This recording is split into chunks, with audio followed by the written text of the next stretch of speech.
புரியுது மாமா. நான் யார்கிட்டயும் எதுவுமே சொல்லல. போதுமா? நம்ம கோயில்ல நடக்க போற கலச பூஜையை மாமா தான் பண்ணணும். இங்க ஊர் மக்களும் அதான் விரும்புறாங்க.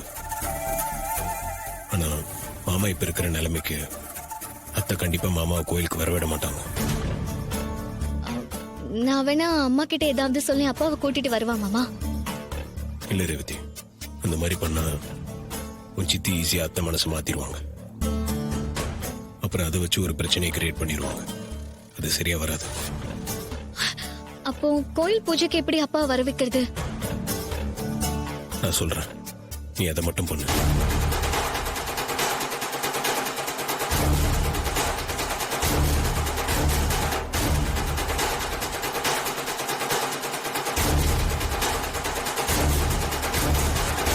மாமா, நீங்க சொன்ன மாதிரியே பண்றேன் மாமா.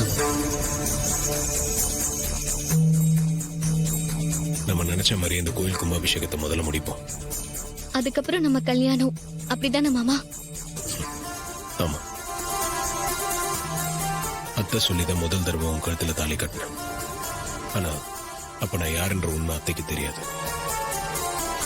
அதனாலதான் நான் உன்னை ஏமாத்தி தாலி கட்டிட்டேன்னு அவங்க இன்னி வரைக்கும் சொல்லிட்டு இருக்காங்க.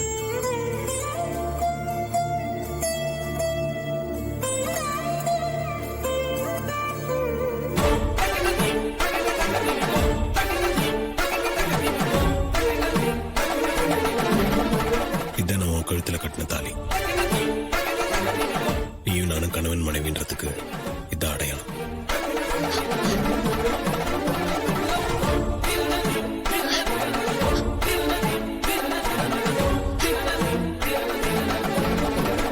மாமா,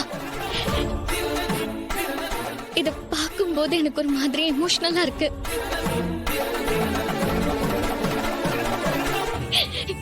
ஏன் கழுத்துல இருந்த தாலி எப்படி மாமா உங்க கைக்கு வந்துச்சு? உன்னை சர்ஜரி கூட்டிட்டு போறதுக்கு முன்னாடி ஹாஸ்பிட்டல் என்கிட்ட கொடுத்தான்.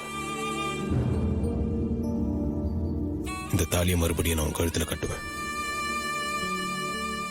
அத்தை சம்மதிச்சு அவங்க ஆசீர்வாதத்தோட தான் இது நடக்கணும்னு நான் நினைக்கிறேன்.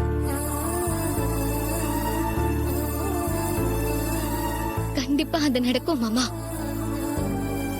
நீங்க சொன்ன மாதிரி நம்ம 2 பேரும் சேர்ந்து நம்ம குடும்பத்தை ஒண்ணு சேர்க்கிறோம். நீங்க சொன்ன மாதிரியே நான் போய் அம்மா கிட்ட பேசுறேன். மத்தத நீங்க வெளியே இருந்து பாத்துக்கோங்க மாமா. இப்பதான் எனக்கு நிம்மதியா இருக்கு.